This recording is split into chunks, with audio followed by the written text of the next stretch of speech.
Catecismo de la Iglesia Católica.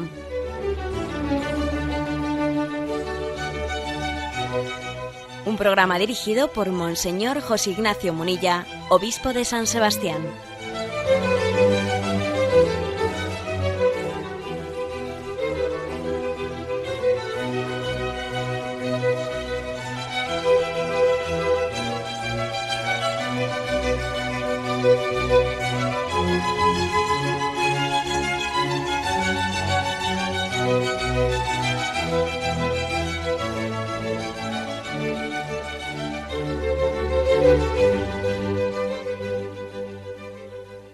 Un cordial saludo a todos los oyentes de Radio María.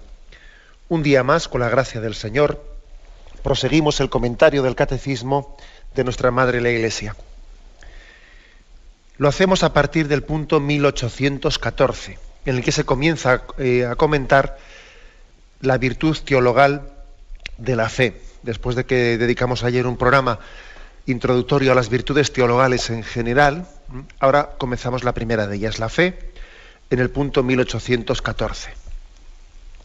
Antes de ponerse a leer este punto, bueno es recordar que el Catecismo, en los primeros puntos, allá por el 142 al 175, trató también de la virtud de la fe en el inicio del credo.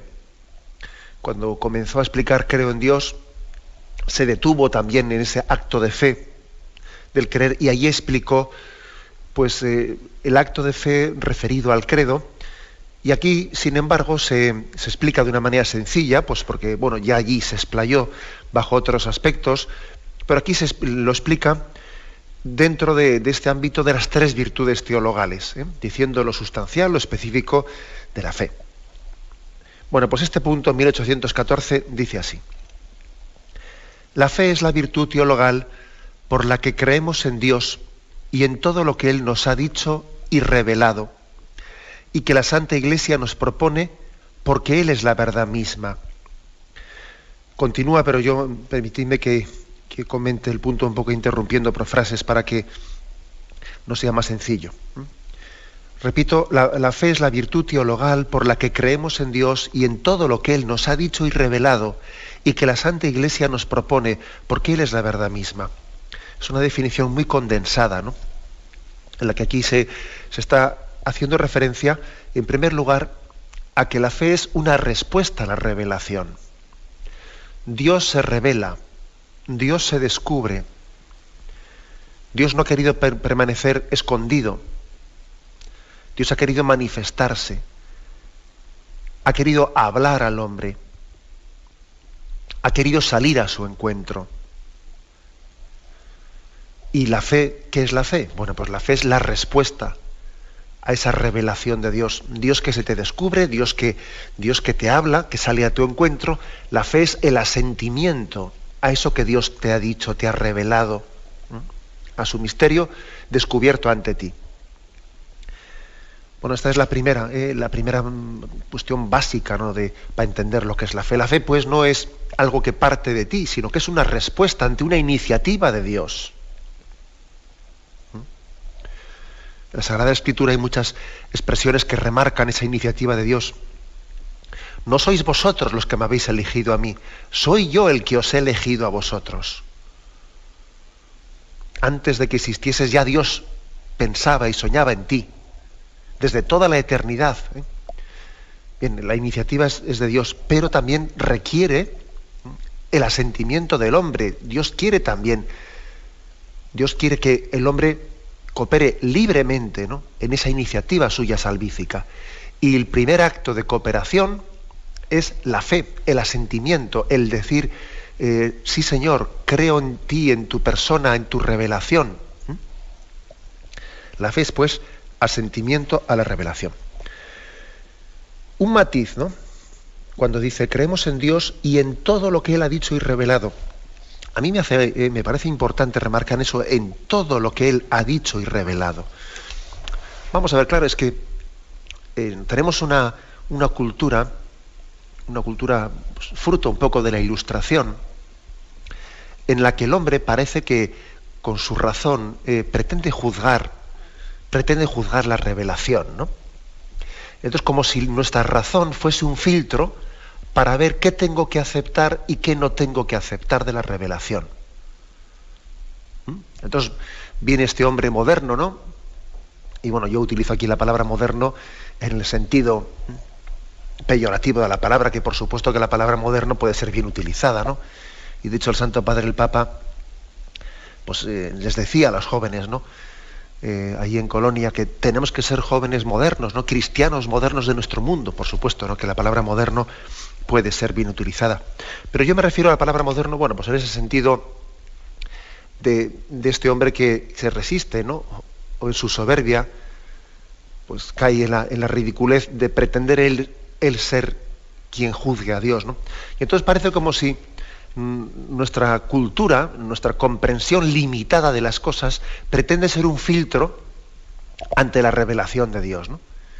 Entonces dice, bueno, sí, yo creo en Dios, pero a mi manera. Yo creo en Dios, pero a mi manera, ¿no? Yo, sí, en algunas cosas estoy muy de acuerdo, ¿no? O sea, parece como si yo soy yo el que le estoy dando el visto bueno a la revelación. Esto sí, esto no, ¿no? Como quien va al supermercado, coge el carrito y allí pues coge de las estanterías algún producto que le interesa y este no, este sí, este no, ¿no? Bueno, eso, como os podéis imaginar, es ridículo. O sea, el hombre no puede posicionarse ante Dios aceptándolo en parte.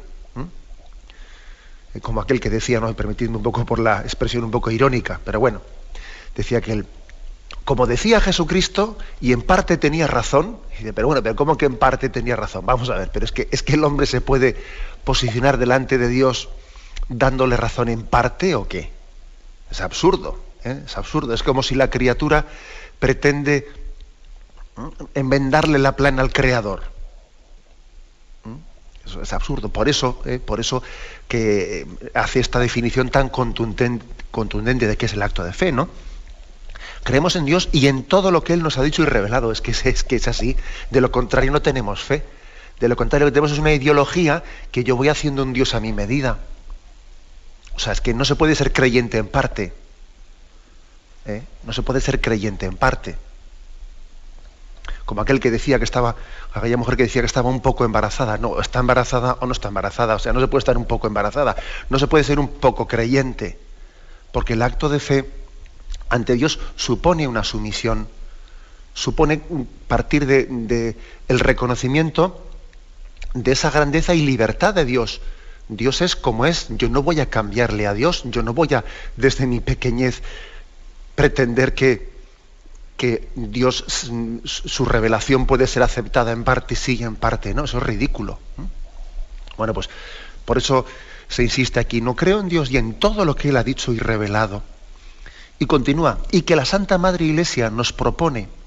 O sea, es decir, que esa revelación de Dios, Él, nuestro Señor Jesucristo, ¿no? Libre y voluntariamente, quiso depositarla en la Iglesia. Y la Iglesia, nuestra Madre, que es importante que le llamemos Madre muchas veces a la Iglesia, la Iglesia, nuestra Madre, es depositaria de esa revelación y ha recibido también la promesa de que el Espíritu Santo le va a asistir para que sea fiel en la transmisión de ese depósito revelado y lo custodie virginalmente. Y la Iglesia por eso no se siente dueña, ¿no?, de cambiar la fe. No, la Iglesia es depositaria de un tesoro que le supera, que le trasciende, y lo guarda virginalmente y lo transmite, ¿no? Por eso nosotros, cuando hablamos de lo que Dios ha revelado y que la Santa Madre Iglesia nos ha expresado y nos ha propuesto, por eso uno podría hacer este acto de fe. Vamos a ver si me explico, ¿no? El acto de fe de decir, creo en Dios, en lo que Él ha revelado y que la Iglesia me propone de fe. Y confío, hago un acto de fe también en la misma, es decir, en el acto de fe está unido el acto de fe en Dios y en la Iglesia misma. No se puede separar una cosa de la otra. Porque eso que Dios ha revelado lo ha depositado en la Iglesia.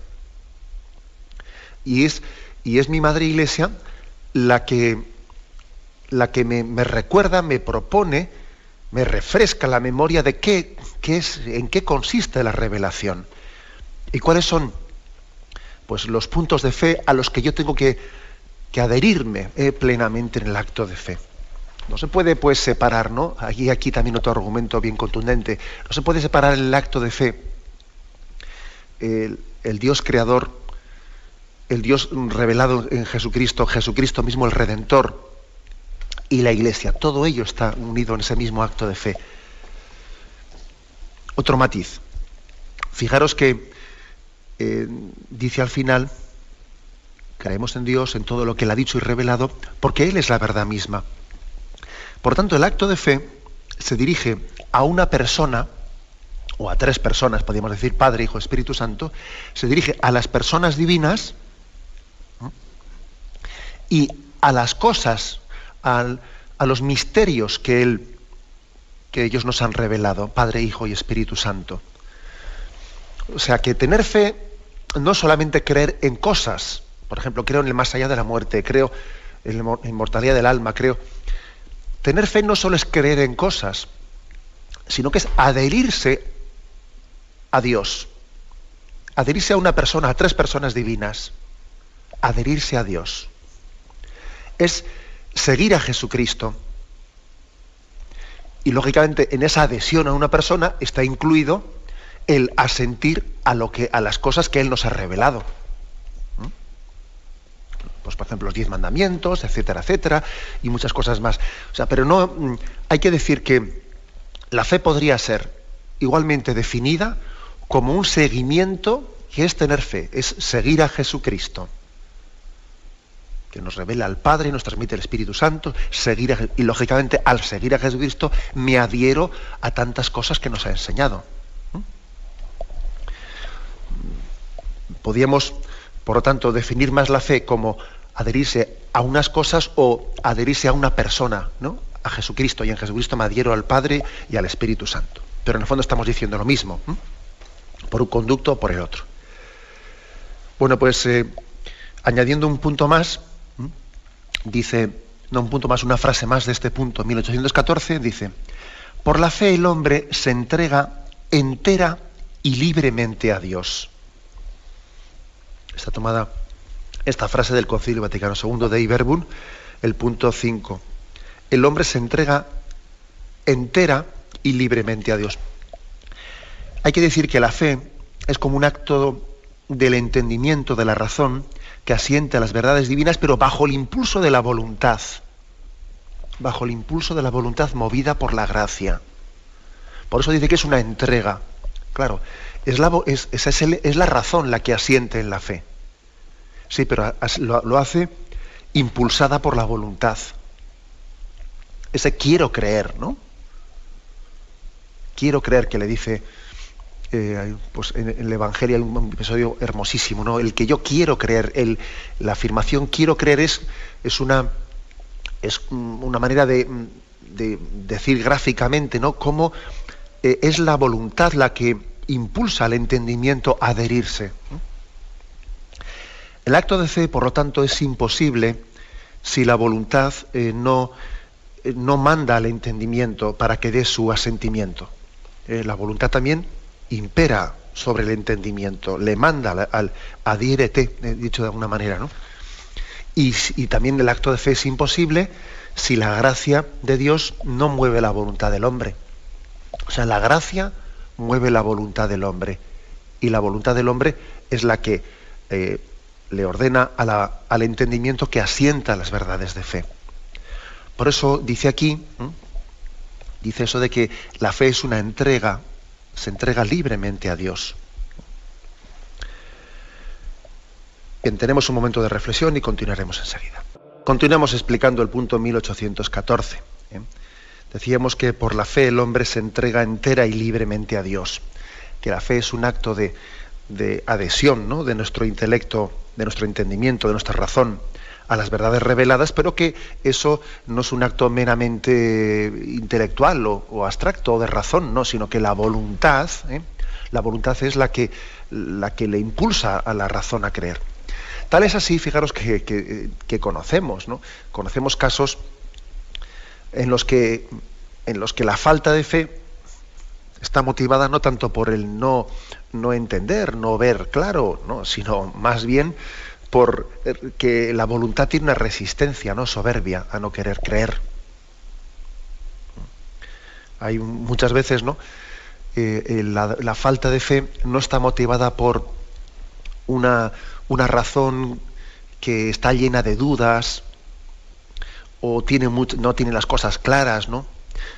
Muchas veces la dificultad para creer está motivada por una voluntad soberbia, orgullosa, a la que le cuesta mucho arrodillarse ante un misterio. Entonces esta es una buena pregunta, ¿no? ¿Cuál suele ser mayor dificultad para creer? ¿El entendimiento, la razón, que está muy oscuro y tiene ideas muy confusas y se arma un lío en cómo aceptar la fe porque lo ve como contradictorio con sus razones y entonces se arma un lío? Bueno, podría ser, ¿verdad? Pero muchas veces suele ser mayor dificultad para la fe algo que es más inconsciente, que está solapado, está escondido, pero que de hecho es más determinante, y suele ser más determinante para no poder creer el hecho de que uno tenga una voluntad orgullosa, soberbia, que le cueste ser sencillo, le cueste ser humilde, porque claro, también hay que ser sencillo y humilde para creer, ¿no? Acordaros de aquel caso que ya os conté, de Alexis Carrel, que él pues era pues un médico que él era en aquellos ambientes parisinos de la primera mitad del siglo XX, alguien que alardeaba mucho de su ateísmo, ¿no? De su ateísmo, y bueno, pues en los círculos del Partido Comunista francés, etcétera. Y bueno, y este hombre ridiculizaba mucho, pues Lourdes, etcétera, y sus cosas, y resulta que ocurrió que él como médico acompañaba una peregrinación de hijas de la caridad que iban con algunos enfermos, y él, burlándose, les dijo a ellas: ¡hala, que se cure este, ya ves cómo creo yo! Y señaló pues a uno de los enfermos pues que tenían un diagnóstico médico pues más terminal imposible, ¿no? El caso es que aquel hombre tuvo, en su orgullo y en su soberbia, tuvo que contemplar en directo, y además conociendo él el caso directamente como médico, ¿no?, tuvo que contemplar en directo una curación milagrosa tremenda de esa persona, de ese enfermo, ¿no?, del cual él se había burlado diciendo: que se cure esta, ya vais a ver cómo creo. Y aquel día, aquella noche en Lourdes, aquel hombre se quedó impactado, ¿no?, desconcertado, ¿no? Y sin embargo, aquella noche no creyó. Tardó 40 años en creer. Y cuando él hace memoria de su vida, él dice: ¿por qué aquel día no creí y tardé 40 años en reconocer aquel milagro, ¿no? Dice: aquella noche yo me emborraché. Después de lo que había visto necesitaba emborracharme, necesitaba olvidarme de lo que había visto. Porque mi razón lo había visto, mi entendimiento no podía negar lo que había visto, pero mi voluntad no era capaz de adherirse humildemente a lo que había visto. Porque mi soberbia era excesiva, ¿no?, para bajarse y a ver cómo yo en mis ámbitos parisinos, etcétera, en mis ámbitos políticos en los que yo tanto me había manifestado, yo no era lo suficientemente niño en ese mandato de Jesús, no de si no os hacéis como niños, para poderme adherirme, para que mi voluntad se adhiriese a lo que mi razón había visto, y había juzgado como evidente, ¿no? Tardó en creer, ¿no?, 40 años. Y esto nos rubrica pues esto que estamos diciendo. O sea, la fe no solo es un acto de razón, es también una adhesión.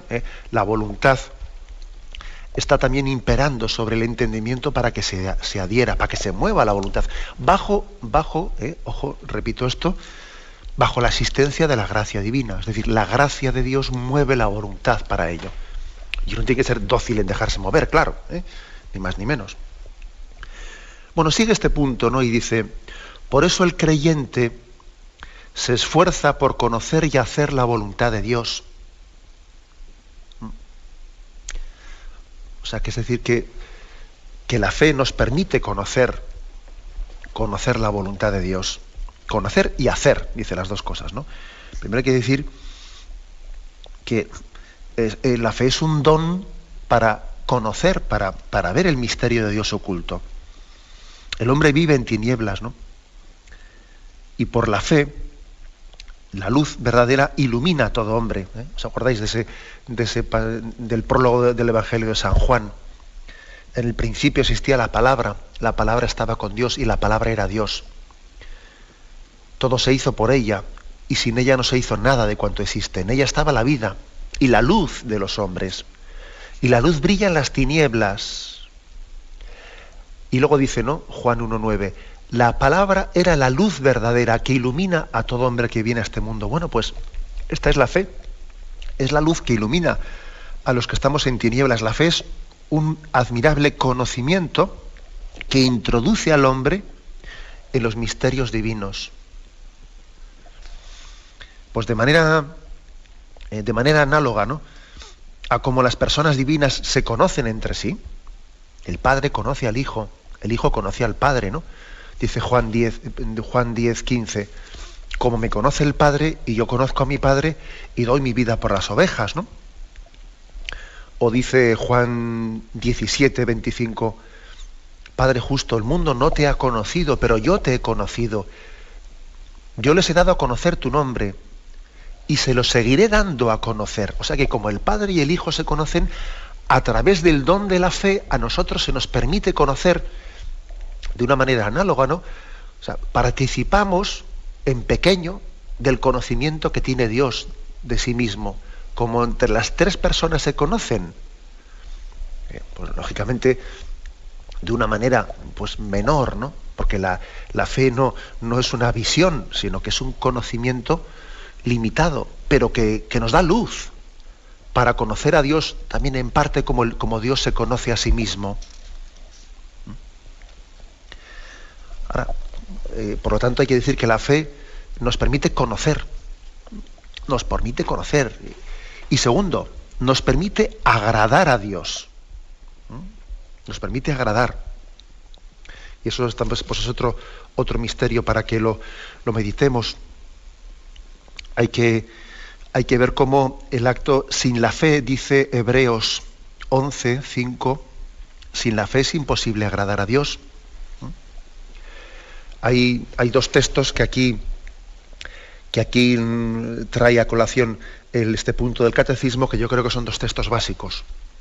Uno es Romanos 1:17, el justo vivirá por la fe, y otro es Gálatas 5:6, y la fe actúa por la caridad. He aquí las dos, como se suele decir, un hombre camina con dos pies, ¿no? He aquí los dos pies con los que camina el cristiano. El justo vivirá por la fe, y segundo, la fe actúa por la caridad.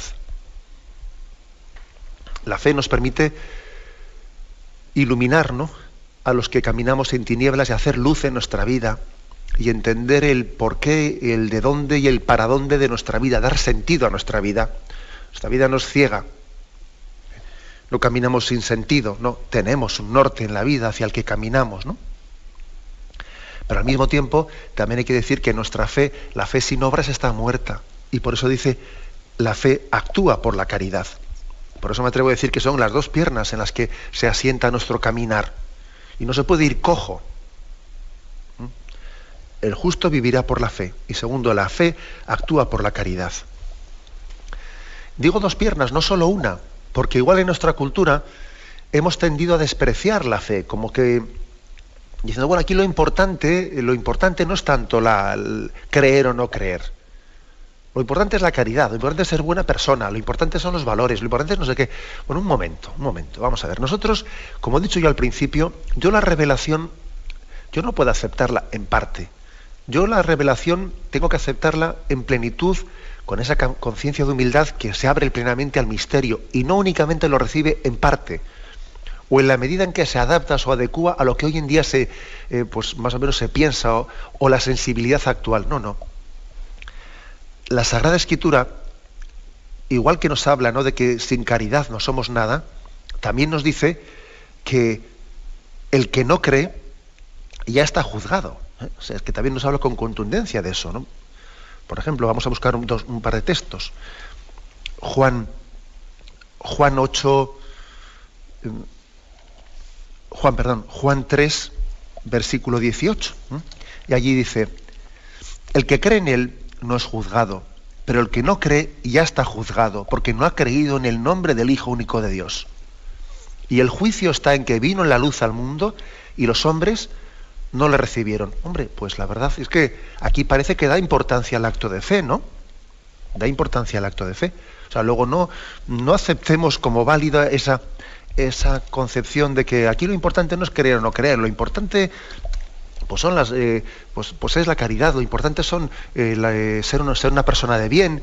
Bueno, eso no es bíblico. O sea, las dos cosas están totalmente unidas, ¿no?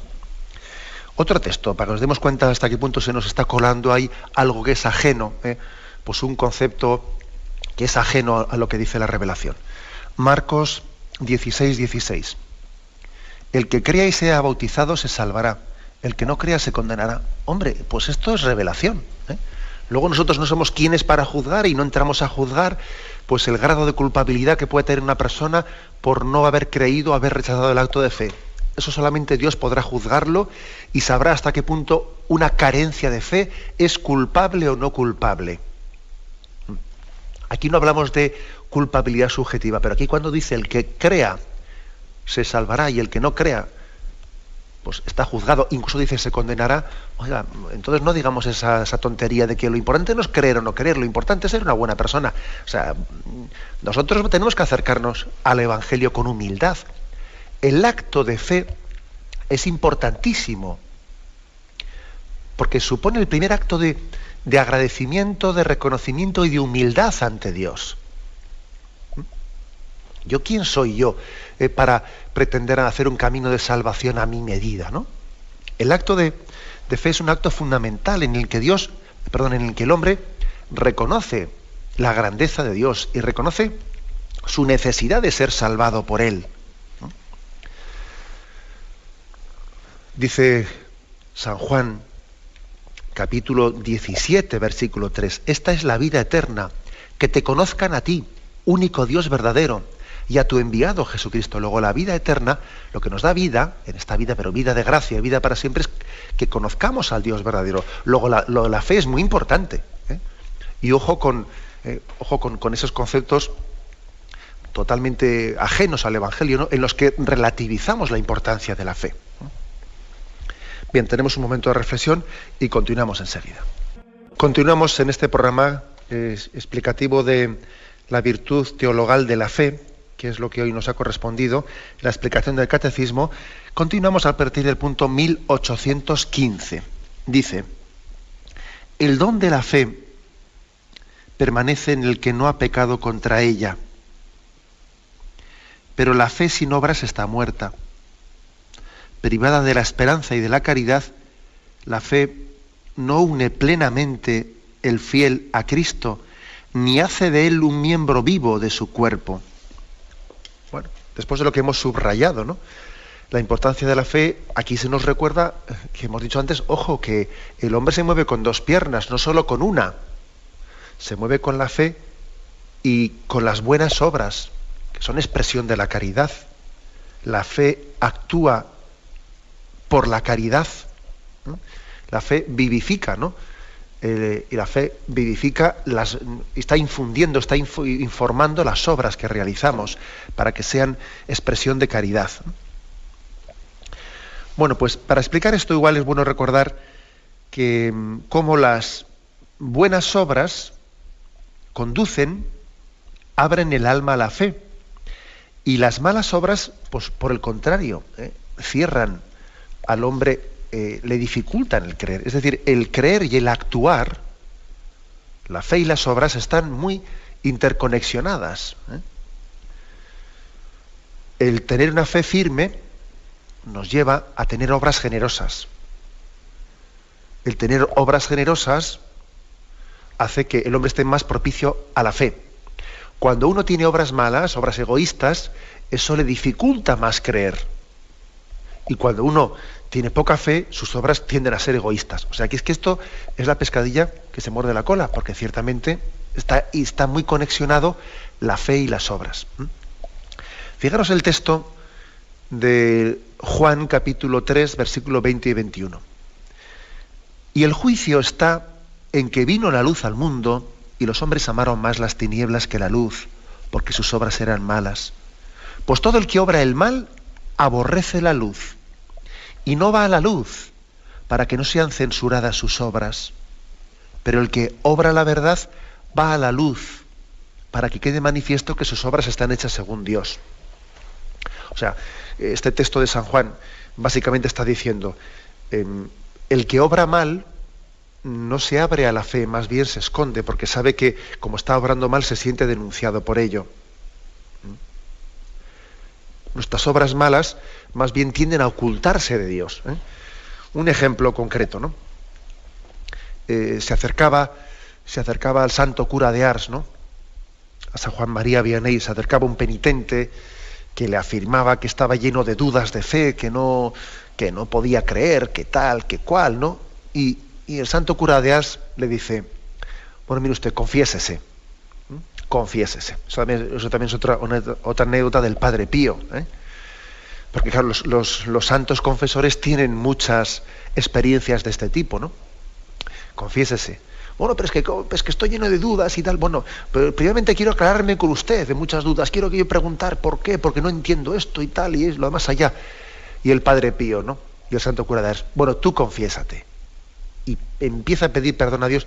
Y claro, logran, ¿no?, que ese penitente o que esos penitentes se confiesen, y cuando esa persona va sacando sus miserias delante de Dios y va pidiendo perdón por esto y por lo otro y por lo otro y por lo otro, y se va humillando delante de Dios y viéndose pequeño, y mira qué egoísta soy, y lo otro y lo otro y lo otro, y pide perdón humildemente a Dios, y percibe la misericordia de Dios que le quiere y que es capaz de borrar sus pecados y permitirle volver a nacer de nuevo, ¿no?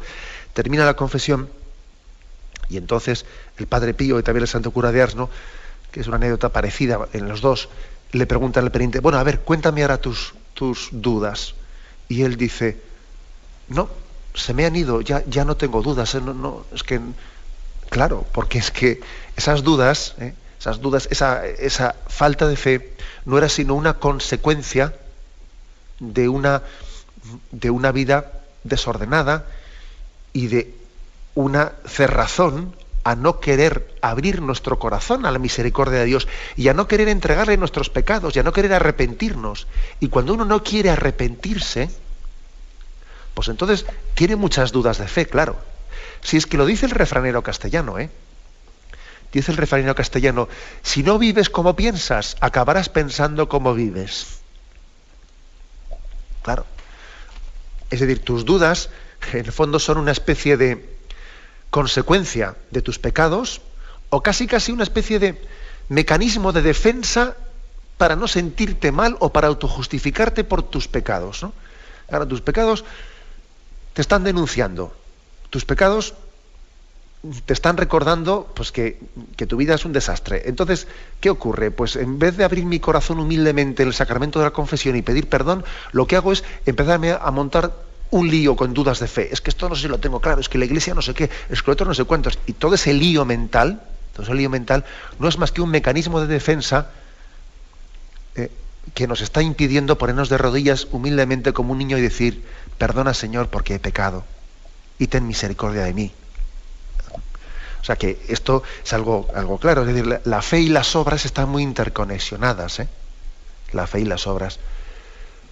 Si nuestras obras son obras de pecado y de egoísmo, nos costará mucho creer.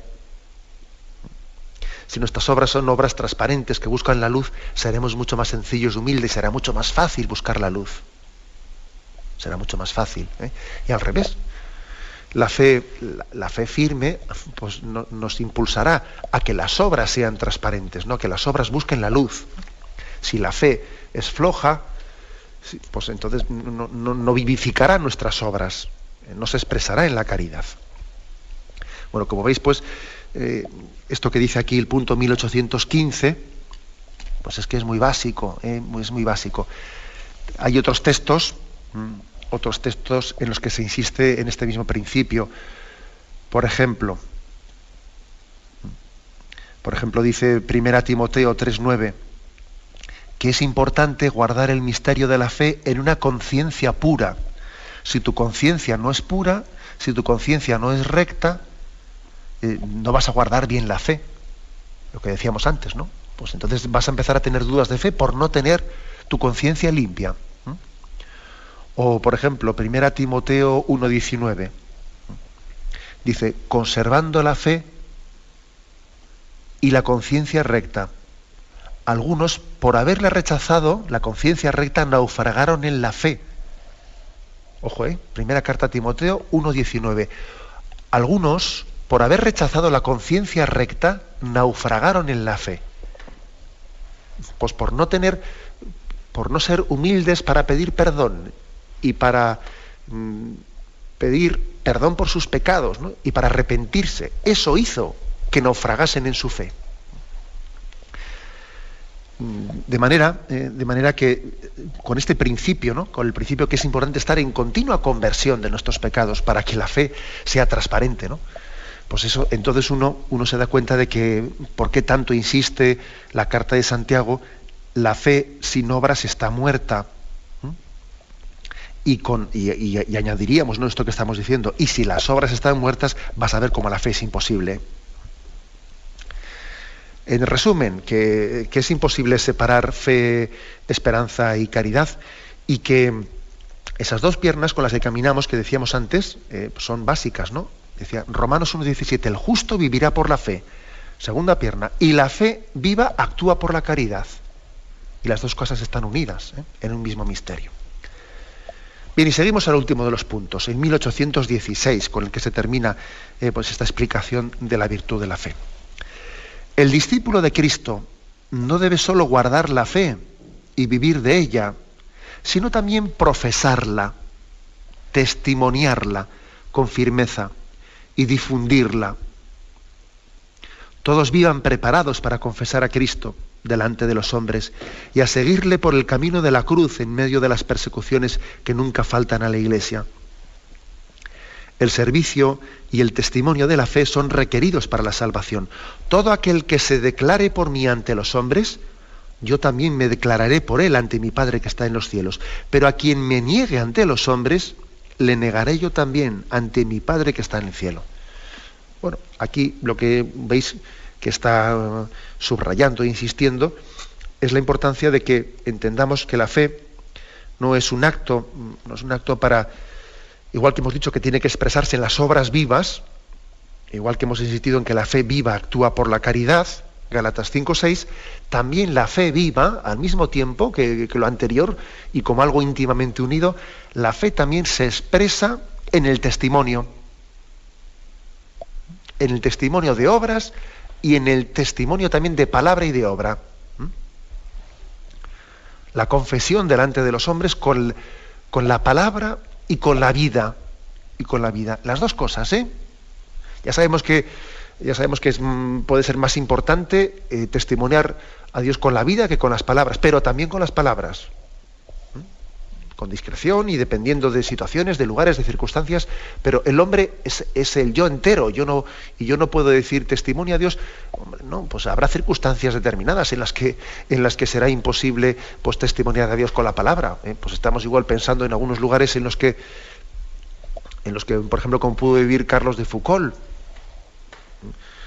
viviendo en lugares en los que no le era permitido hablar de Jesucristo, en un testimonio, en una cultura islámica en la que se le prohibía hablar explícitamente de Jesucristo, etcétera. Bueno, podrá haber alguna circunstancia en la que alguien tendrá que discernir, ¿no? Pero el testimonio de Cristo es con la vida y con la palabra. Y la fe, una forma de medirla, de medir su grado de su salud, pues es la testificación de esa fe delante de los demás. Y fijaros cómo el Señor incluso dice, ¿no? Y no estáis pensando en qué diréis, y no estáis pensando en cómo seréis capaces de defenderos, que el Espíritu Santo pondrá en vuestros labios las palabras adecuadas. Tú sé sencillo, ¿no?, para testimoniar tu fe, porque de la abundancia del corazón habla la boca. Y aquel que está enamorado de Dios, pues no puede callar su amor.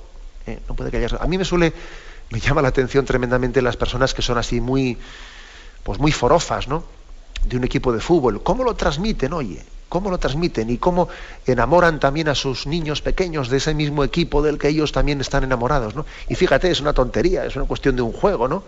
Y digo yo, y eso que es un juego, que al fin y al cabo no es nada, ¿no? Eso no nos está también dando una lección. Aquellos que decimos que Dios es el centro de nuestra vida, ¿no?, que es el centro de nuestro corazón, y luego no lo traducimos, ¿no? No lo expresamos para nada, ¿no? De la abundancia del corazón habla la boca, ¿eh? Y los enamorados enamoran a los demás. Y los convencidos también tienden a manifestar ese don tan grande que han recibido y que saben que no es solo para sí, que la fe no es un don para guardármelo yo en privado. Se me ha sido dado ese don pues para que yo también sea testigo del Señor delante de los demás. Tanta importancia le da el Señor a esta confesión de la fe, que llega a decir ese texto que hemos leído, el de Mateo 10, que es un texto contundente, ¿eh? Al que me declare a mí, o al que me defienda a mí delante de los demás, al que dé testimonio de mí delante de los demás, también yo me declararé por él delante del Padre. Y al que me niegue a mí delante de los demás, también yo le negaré delante del Padre. O sea que yo creo que es difícil, ¿no?, que el Señor nos hable en términos más contundentes. Tenemos pues que pedir, ¿no?, pedir el don de que nuestra fe sea viva, se exprese en unas obras de caridad, se exprese en unas obras que sean testimonio del amor de Cristo a los hombres, que cuando hablemos y actuemos, el mundo entienda que Dios le ama, y nuestras palabras y nuestra vida sean un signo del amor que Dios le tiene a esa persona. Tal es así, que la fe nos convierte en testigos vivos del Dios verdadero ante nuestros hermanos. Nos hace como un cristal transparente para que, viéndonos a nosotros, vean a Dios. Que no seamos cristales turbios, ¿no?, porque parece que en un cristal turbio ya no se ve a través de él. Y nosotros, nuestro ideal es que la fe haga de nosotros un cristal transparente para que a través de nuestras obras y palabras vean a Dios y conozcan a Dios. Y seamos instrumentos de ese Dios vivo para los demás. La bendición de Dios Todopoderoso, Padre, Hijo y Espíritu Santo, descienda sobre vosotros. Alabado sea Jesucristo.